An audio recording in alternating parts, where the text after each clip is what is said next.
beberapa aulia wassalihin disuruh masuk surga, dia nggak mau. Dia hampiri neraka. Saya masih punya teman ada di dalam api neraka. Dia bilang, neraka, keluarkan teman-teman saya, orang-orang yang dekat sama saya. Kalau enggak, saya masuk, nggak tanggung kalau padam. Yang wali, subhanallah, Allah berikan keagungan daripada karomah mereka sampai memberhentikan matahari. Matahari itu dibuat berhenti agak lama asarnya. Kemudian ada perempuan kota Trim keluar dari jendela yang mengatakan, "Gal ya fulan, fakka syams." Lepaskan itu yang namanya mataharinya. Kita lagi puasa ahli Tarim. Nanti kelamaan ini puasanya. Lepaskan. Subhanallah. Ini wali langsung tahu dilepaskan sehingga subhanallah. Dulu, zaman dulu itu belum ada live streaming ya. Baru aja ada live streaming ini. Dulu nggak ada. Tapi beliau bisa live streaming dengan langsung dan disaksikan murid-muridnya. Karena apa? Karena ta'alluq. Beliau ada di Surabaya, gurunya ada di Hadramut. Setiap hari Minggu, Ahad pagi, beliau ikut madros. Gimana ngikutnya? Buka jendela langsung live, Pak.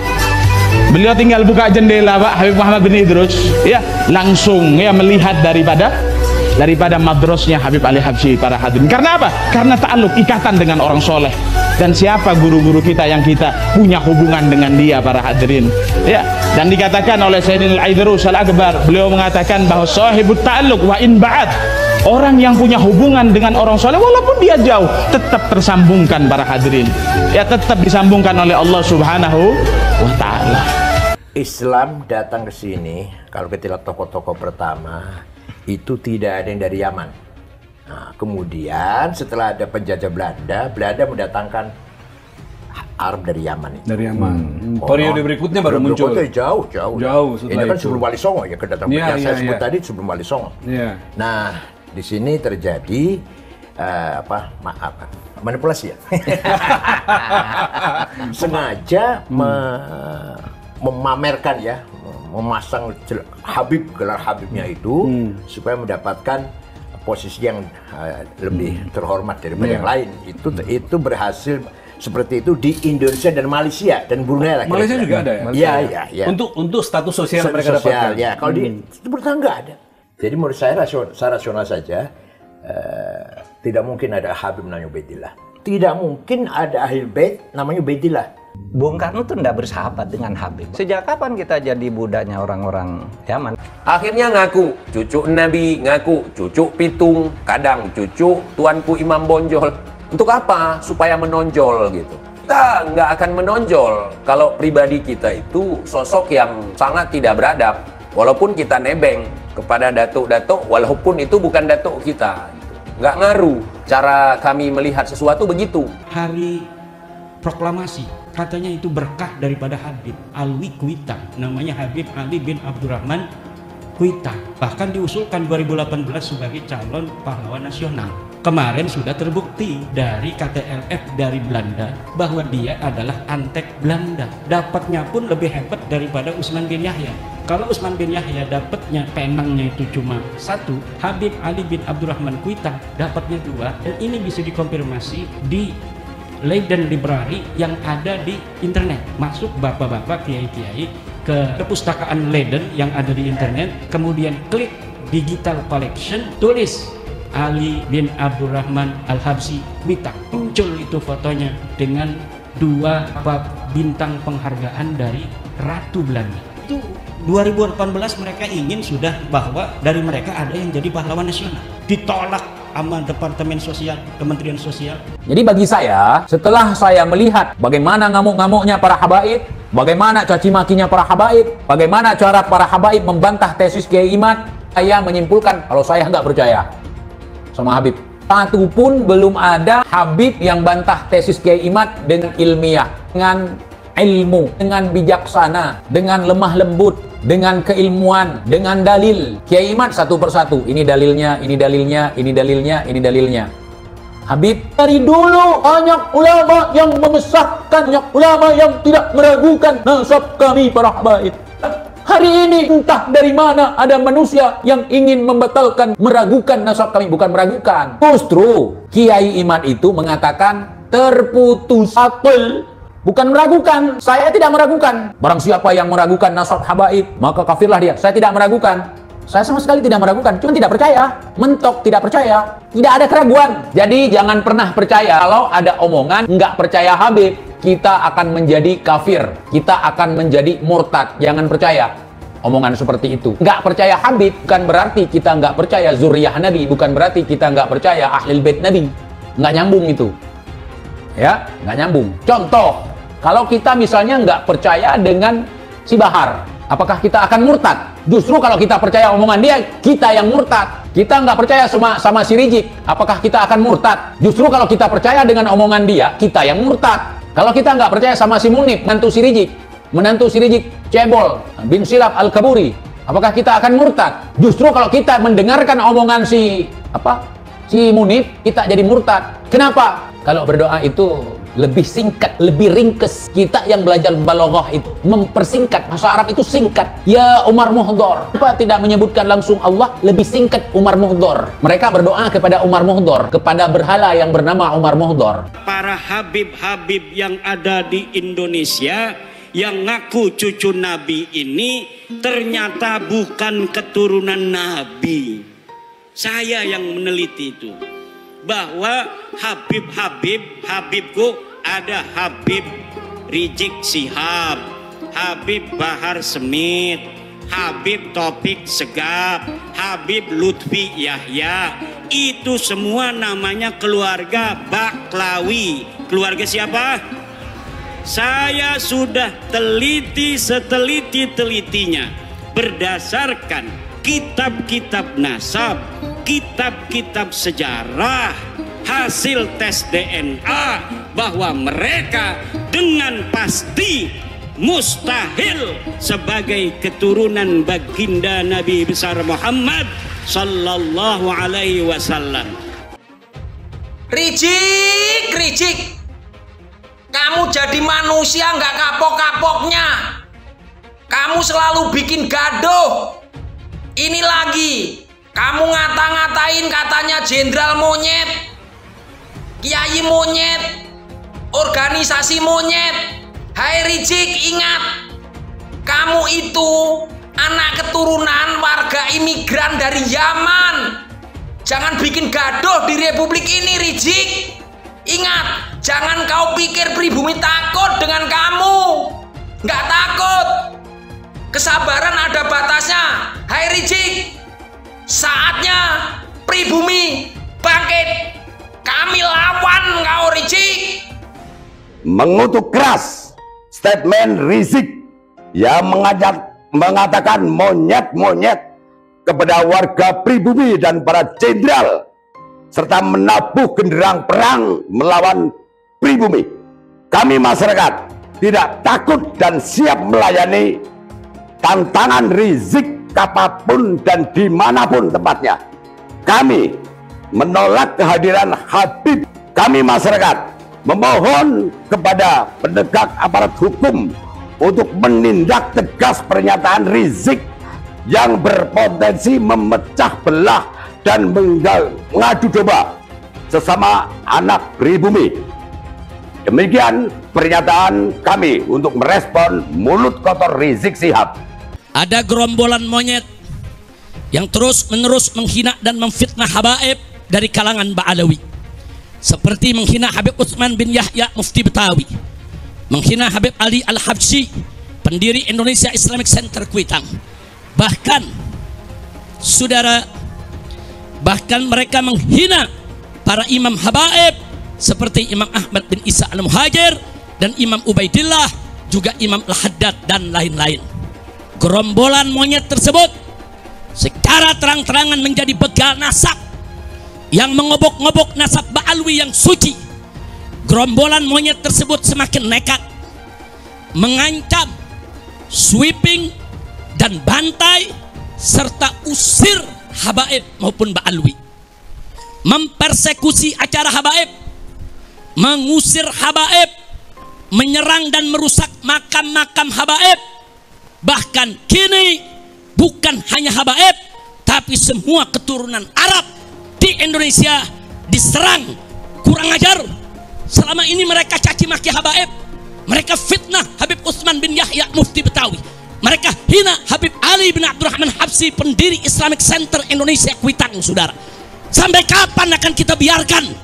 Dan ini sudah dilaporkan ke Mabes Polri, tapi Kapolri tidak memproses. Saya mau sampaikan nih kepada monyet yang sudah mendirikan ormas monyet dengan laskar monyet yang didukung oleh sejumlah jenderal-jenderal monyet, saudara. Ada oknum-oknum jenderal-jenderal monyet yang mendukung ormas monyet ini, saudara. Saya mau sampaikan kepada mereka, sudahlah, capek kita. Kalian setiap hari menghina, memfitnah, capek. Kita perang aja deh. Kita perang aja. Saya siap untuk kobarkan perang melawan mereka dengan backingnya, sudah. Takbir. Umat Islam semua saya tanya, siap perang lawan gerombolan monyet? Takbir. Takbir. Takbir. Dulu siapa sih lidahnya yang paling tajam menghina-hina kiai-kiai NU? Mereka, ya banyak. Rizik Syihab menghina Kiai Abdurrahman Wahid radhiyallahu anhu. Buta mata, buta hati. Setiap apa saja keputusan PBNU selalu dikomentari, selalu di framing negatif untuk menjauhkan Islam dari PBNU. Kiai Isamuddin ini salah satu korban yang dianggap mereka sudah murtad. Kiai Said Agil Siraj beberapa tempat mau ceramah ditolak oleh mereka. Gus Nurdin lagi ceramah diturunin masa lalu itu oleh mereka. Bahkan ada Khabib di Bogor itu berpesan pada jamaahnya, jangan masukkan anak-anak, ibu-ibu dan bapak-bapak ke Ansor Bansen. Jangan, Islam Nusantara Nusantara itu mereka dulu. Sekarang mah nggak diundang aja. Kemarin datang ke PBNU itu, kemarin LDNU bikin acara ngundang Roma Irama. Habib itu ada yang datang sengaja, nggak diundang juga. Untuk apa?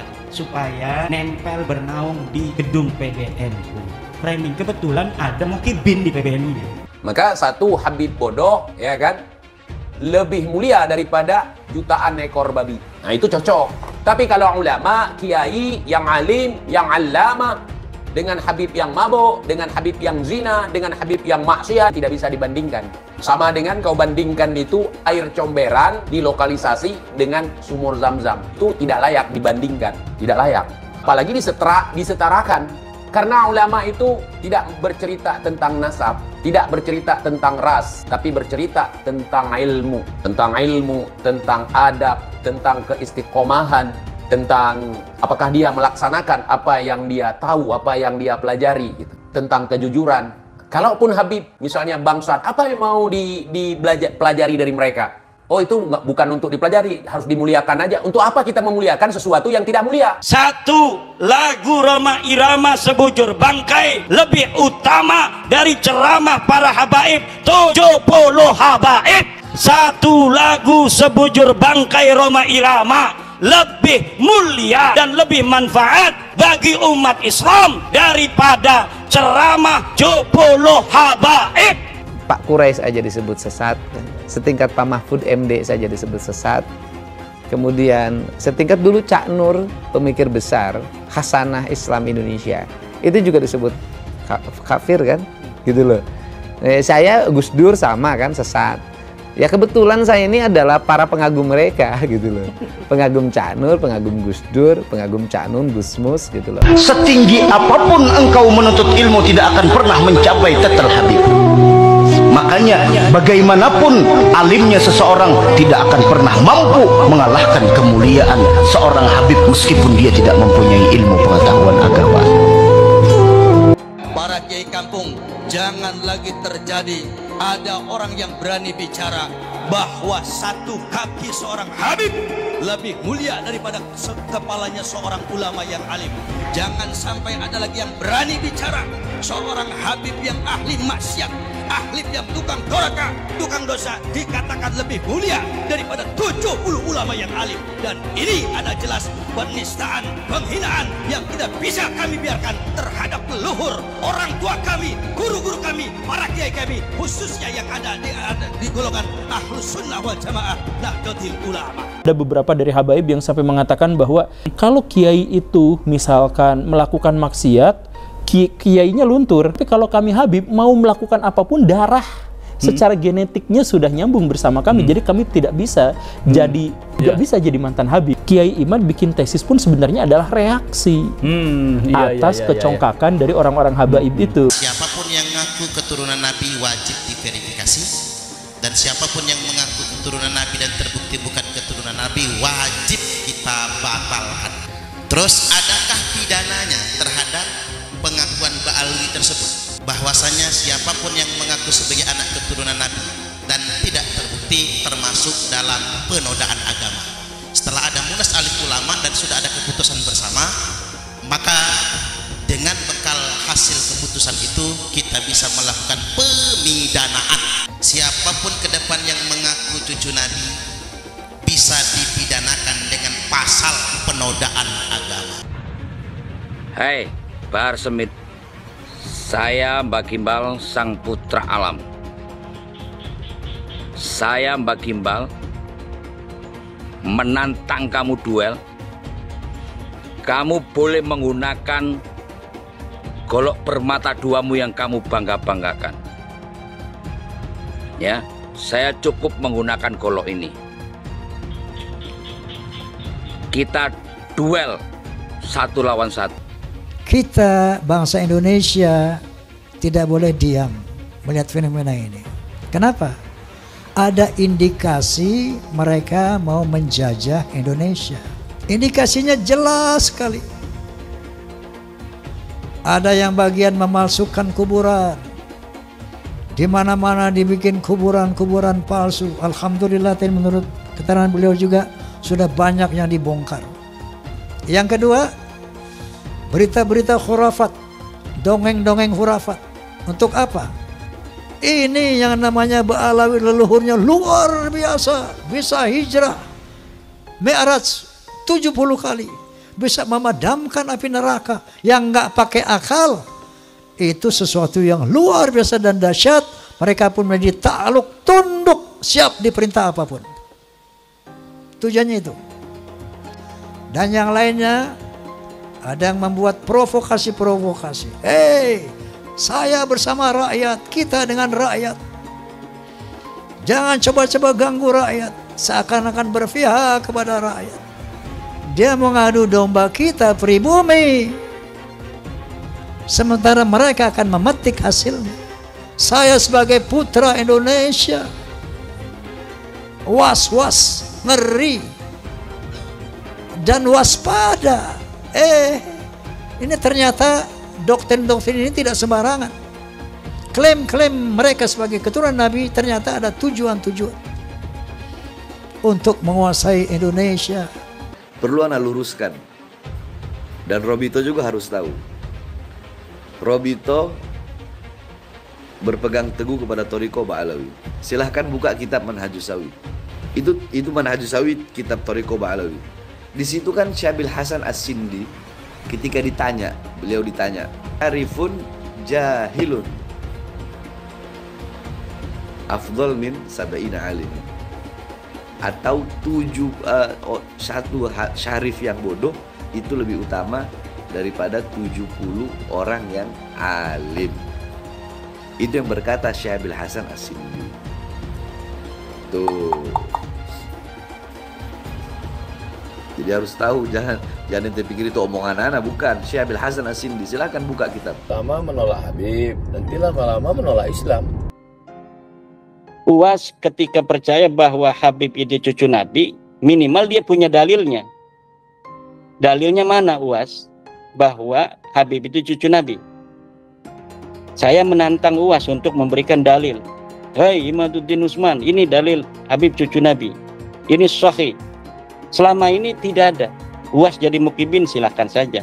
Tapi jangan bodohi jamaahnya. Kenapa Ustaz Abdul Somad tidak mengikuti Al-Quran? Al-Quran melarang kita untuk mengikuti sesuatu tanpa dalil. Tapi Ustaz Abdul Somad kemudian jamaahnya diminta oleh dia agar mengikuti bahwa Habib itu adalah cucu Nabi tanpa ada dalil. Yang jelas adalah apa yang dikatakan oleh UAS, bahwa tidak percaya kepada nasab habaib itu sama dengan tidak percaya pada Islam, itu tidak ilmiah, tidak berdasarkan ilmu pengetahuan, dan membawa jamaahnya kepada taklid buta yang dilarang oleh agama Islam.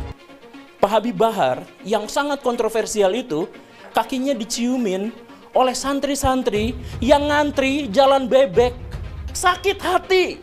Ketika melihat ada orang keturunan Yaman kemudian disujudi, diciumi kakinya oleh orang-orang pribumi pesek. Bayangkan kemudian ada ulama-ulama Nusantara yang harus cium tangan, cium kaki terhadap Habib-Habib yang berjejer duduk di sofa dengan begitu megahnya. Mereka marah, mereka sakit hati. Karena apa? Karena ada orang sujud di depan orang lain atas nama keturunan Nabi. Ada Habib yang mengatakan, bangsa ini bisa menjadi bangsa yang kuat, yang teguh, tidak kena bencana dan sebagainya karena mencintai para habaib. Para habaib, kan beliau Habib, Pak Novel Al-Idrus. Kemudian dikatakan, siapa yang berani mengkritik, mengkoreksi Habib, maka dia seperti iblis. Orang yang mengklaim sebagai keturunan Nabi tiba-tiba mengatakan kalau ada orang yang mengkoreksi habaib, maka mereka itu adalah iblis atau serupa dengan iblis. Pak Novel Al-Idrus. Sorbannya kiai-kiai itu derajatnya ada di bawah kaki dari Habib. Bahkan ketika Habib itu penzina, tukang narkoba, tukang mabok. Habib terbodoh itu 70 kali lipat lebih mulia daripada kiai-kiai. Satu orang Habib yang bodoh lebih mulia daripada 70 kiai orang Jawa. Tuhan ngomong nggak benar itu. Habib walaupun zina, walaupun minum arak, pasti masuk surga. Walhasil mereka ini menganggap diri mereka super. Kiai-kiai Jawa ini yang bukan Habib di bawah mereka. Ya, orang yang mengaku keturunannya ini mulutnya kotor banget. Orang ngakunya keturunannya Nabi Muhammad. Yang mengaku keturunannya mulutnya kotor, caci maki sana sini. Habib bodoh itu masih lebih utama daripada orang yang berilmu. Kenapa kaki Habib yang maksiat, yang nakal, yang kotor dibandingkan kepala kiai yang pakai sorban masih lebih mulia? Kenapa kaki Habib yang maksiat tersebut? Satu kaki Habib itu lebih tinggi, lebih mulia dari 70 kepala kiai. Kan gitu, itu kan penghinaan betul. Kalau orang tidak terhina dengan ini, saya kira tidak, rasa kebangsaannya rendah.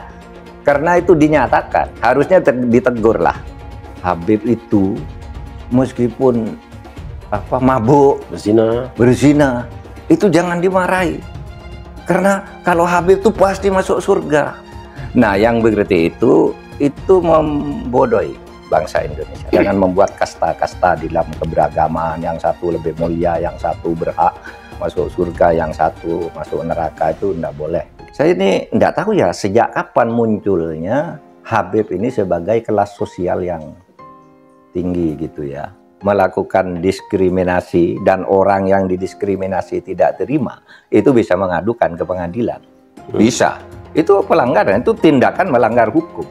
Menganggap satu ras, satu suku lebih rendah dari kelompok lain. Habib gila kok, kalau turun Nabi gila sekalipun tidak apa-apa itu masuk surga, kan gitu.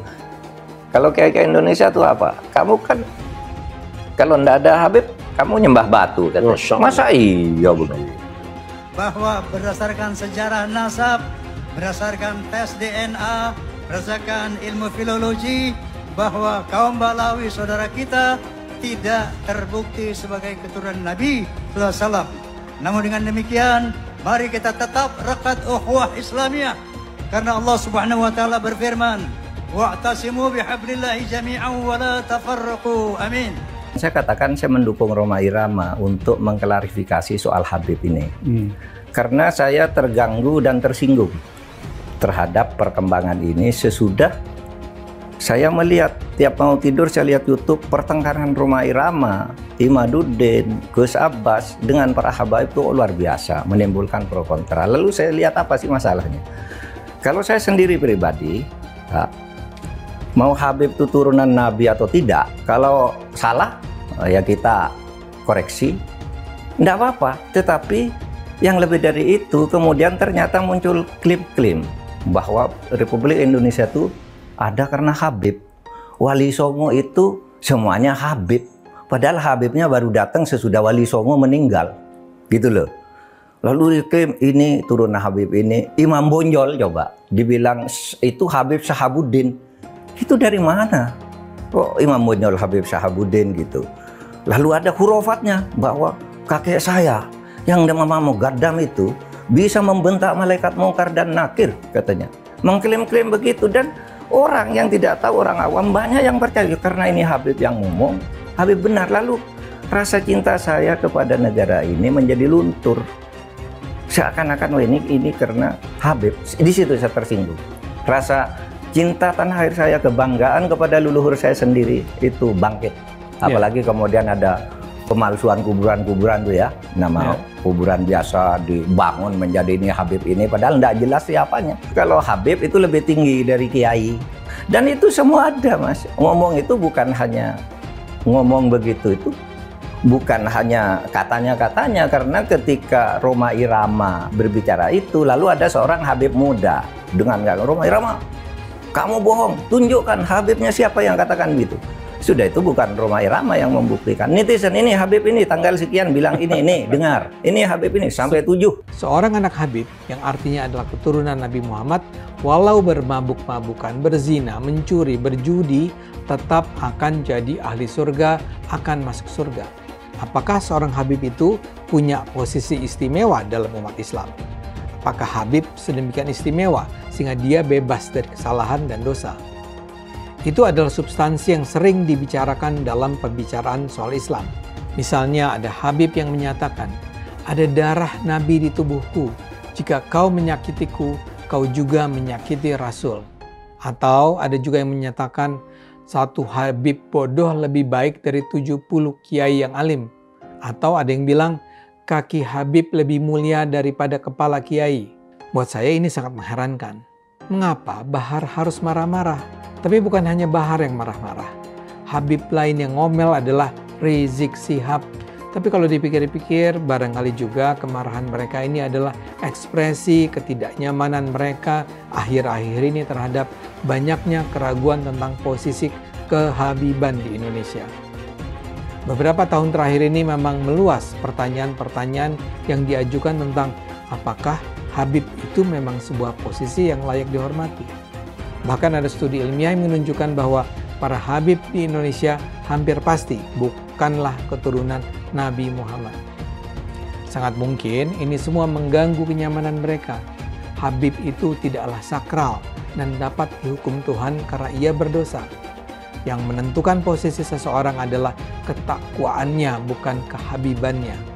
Tidak, Habib yang ada di Indonesia semuanya palsu katanya.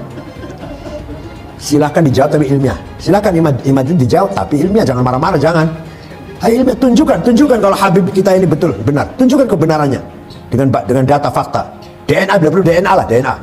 Jangan lupa, umat Islam di jagat raya salatnya tidak akan diterima oleh Allah Subhanahu wa taala kalau tidak mau mendoakan Habib. Umat Islam mulai gaya, mulai mengkoreksi Habibnya, mulai mengkoreksi ulama-ulama dari anak cucu Nabi Muhammad SAW. Orang yang seperti itu mirip dengan iblis. Satu Habib, walaupun Habibnya jahlun, maksudnya bodoh kata Iwan, itu ukurannya perbandingannya amat 70 kiai yang alim. Kami adalah majikan kalian, kami adalah pemilik bangsa, kami adalah pemilik kedaulatan nasional. Hai semua, nama saya Jonas Leong. Saya adalah investor saham, forex, dan juga kripto. Channel ini banyak membahas tentang berita terkini, edukasi finansial, investasi, dan lainnya. Jangan lupa subscribe channel ini kalau kamu suka dengan konten yang serupa.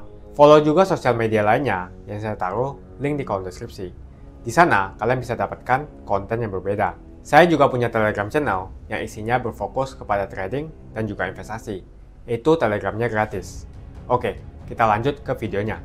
Sebagian besar penonton di video ini setelah menonton video di awal mungkin bertanya, apakah kejadian seperti krisis 98 akan kembali terulang?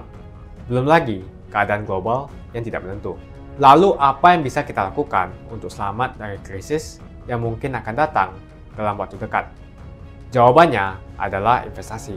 Kebanyakan dari kalian yang lagi nonton, kalau investasi pikirannya pasti hanya di properti. Tapi ketika terjadi krisis seperti 98, apa yang terjadi dengan rupiah ketika hyperinflasi? Dan juga apa yang terjadi dengan harga properti. Harga dolar naik dari Rp2.500 terbang ke Rp15.000. Otomatis, utang yang harus kita bayarkan naik 6 kali lipat. Banyak sekali bisnis yang bangkrut. Kebakaran terjadi di mana-mana. Rumah pun bagaikan tidak ada harganya. Mau dijual pun tidak ada yang mau beli. Saya tidak mengatakan ini akan terjadi lagi. Tapi kemungkinan terjadi seperti Mei 98 tetaplah ada. Negara gede seperti Argentina, Venezuela, dan Turki baru-baru ini mengalami hyperinflasi. Apalagi setiap hari kita ketemu ada saja konten yang berbau sara ke orang Tionghoa yang ada di Indonesia. Entah itu di Instagram ataupun di YouTube atau sosial media lainnya. Kita bisa melihat di tahun 2017 di saat Pilgub Jakarta hampir terjadi kerusuhan seperti 98 karena Ahok dituduh menodai agama. Ahok pun harus dipenjara untuk menenangkan masyarakat yang dengan gampangnya dihasut untuk membenci Tionghoa dan tidak memilih pemimpin yang beda agama. Akhirnya Anies jadi gubernur dengan bantuan ormas larang FPI dan sampai saat ini dijuluki sebagai bapak politik identitas. Kejadian itu pun berlanjut hingga saat ini. Masifnya pemberitaan sara terhadap Tionghoa beredar di media-media nggak jelas. Penonton setiap hari dihasut untuk menggulingkan pemerintahan karena tuduhan Indonesia dikuasai oleh Taipan atau Sembilan Naga, yang ujung-ujungnya menyalahkan Tionghoa lagi. Kita bisa lihat dari kejadian di PIK 2, di mana ormas larang seperti FPI dan HTI terus-menerus menghasut masyarakat untuk membenci Tionghoa. Saya tidak bisa membayangkan jika kejadian seperti Mei 98 terulang kembali. Setiap musibah yang selalu disalahkan adalah keturunan Tionghoa. Setidaknya di video ini, saya akan membagikan strategi saya yang udah saya terapin jika kejadian seperti 98 terulang kembali. Tujuan dari strategi ini supaya kita setidaknya bisa selamat dari masalah finansial ketika musibah ini terjadi. Strateginya adalah investasi di aset yang berbeda-beda, bukan di satu jenis aset saja, misalnya hanya di properti. Kalian bisa mulai belajar berinvestasi di aset yang berbeda seperti Bitcoin, emas, dolar, bahkan saham global atau saham Amerika. Ini adalah cara yang bagus untuk mengurangi risiko tergantung kepada satu jenis aset saja. Bukan gak nasionalis kalau kita mau invest di aset-aset yang saya sebutkan tadi. Tapi memang peluang yang kita dapatkan dan potensinya memang jauh lebih bagus daripada beli properti apalagi deposito. Pertama, pelajari jenis aset seperti emas. Setidaknya kita bisa terlindung dari efek hyperinflasi jika terjadi lagi. Selain itu, kalian juga harus belajar bagaimana mendapatkan penghasilan dari emas. Kedua adalah belajar investasi di aset global seperti saham Amerika atau saham global. Ketika terjadi krisis, yang paling berdampak adalah saham-saham Indonesia. Karena semua utang perusahaan dalam bentuk dolar terkena dampak. Deposito, reksadana, bahkan properti terkena imbasnya. Ketiga adalah belajar mengenal berinvestasi di Bitcoin. Alasan kenapa saya suka banget dengan kripto, karena saya bisa pergi ke negara apapun di dunia ini, misalnya di Singapura, dan saya tinggal jual saja kripto di negara itu. Saya menganggap Bitcoin itu sebagai aset properti digital yang bisa saya bawa kemanapun dan jual kapanpun saja secara instan. Kalau saya butuh uang, detik ini pun bisa saya jual dan tidak perlu menunggu berbulan-bulan. Itulah strategi saya jika kejadian 98 terulang kembali untuk selamat dari masalah finansial. Kamu bisa cek link di kolom deskripsi untuk mulai investasi. Dan saya juga sudah sediakan video playlist supaya membantu kalian paham tentang investasi. Semoga video kali ini membantu kalian untuk selamat dari masalah finansial ketika musibah ini terjadi. Semoga Indonesia selalu damai dan sampai jumpa di video selanjutnya.